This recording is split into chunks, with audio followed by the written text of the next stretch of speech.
দেশের মাটিতে শেষ টেস্ট খেলতে সাকিবকে নিরাপত্তা দেওয়ার দায়িত্ব সরকারের, বিসিবির নয়। মামলা থাকায় সাকিব দেশে আসতে না পারলে কানপুরে ক্যারিয়ারের শেষ টেস্ট খেলবেন তিনি।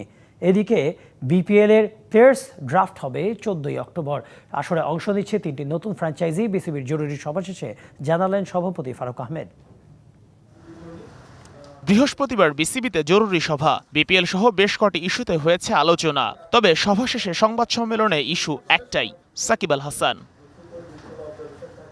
সাকিব জানিয়েছেন দেশের মাটিতে সাউথ আফ্রিকার বিপক্ষে ক্যারিয়ারের শেষ টেস্ট ম্যাচটা খেলতে চান। এর জন্য দরকার পর্যাপ্ত নিরাপত্তা। তবে বিসিবি জানিয়ে দিয়েছে সাকিবকে আলাদা করে নিরাপত্তা দেয়া তাদের দায়িত্ব নয়। বাংলাদেশ থেকে যদি সে রিটায়ার করতে পারে লাস্ট হোম সিরিজ খেলে, এটা ভালো হবে, এটা হয়তো বোঝাতে চেয়েছো। তার বিরুদ্ধে একটা কেস হয়েছে, পলিটিশিয়ান, তো সবগুলো ব্যাপার মিলিয়ে সে হয়তো মনে করে নিরাপদ না।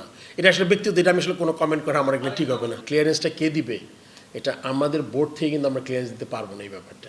65% পর্যন্ত বিদ্যুৎ বিল সাশ্রয় করে আপনাকে রাখে প্রশান্তিতে। ওয়ালটন ফ্যান হাওয়া বদলে দেয়।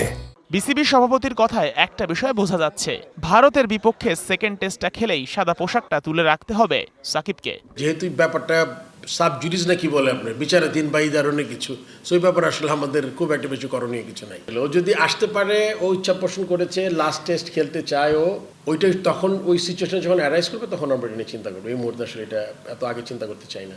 এদিকে 14 অক্টোবর বিপিএল এর নয়া মৌসুমের প্লেয়ার্স ড্রাফট। মালিকানা পরিবর্তন হচ্ছে 3টা দলের। ঢাকা নওয়াব নাম হবে মনে আমি জানি না এক্স্যাক্টলি ওরা রিভিল করেছে কিনা, তো ওইটা ওরা খেলতে চায়। ঢাকা টিমে তারা ইন্টারেস্ট ছিল। চিটাগং এর একটা পুরনো ফ্র্যাঞ্চাইজি, ওরা ফিরে এসছে, মানে ফার্স্ট ও সেকেন্ড এডিশনে খেলেছিল। আর আপনার রাজশাহী একটা টিম, তারা খেলতে চায়, মানে ইচ্ছা পোষণ করেছে। এর মধ্যে 3টাকে আমরা সিলেক্ট করেছি।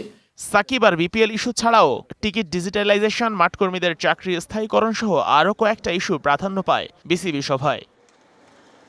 Sheikh Ashik, DBC news, Dhaka.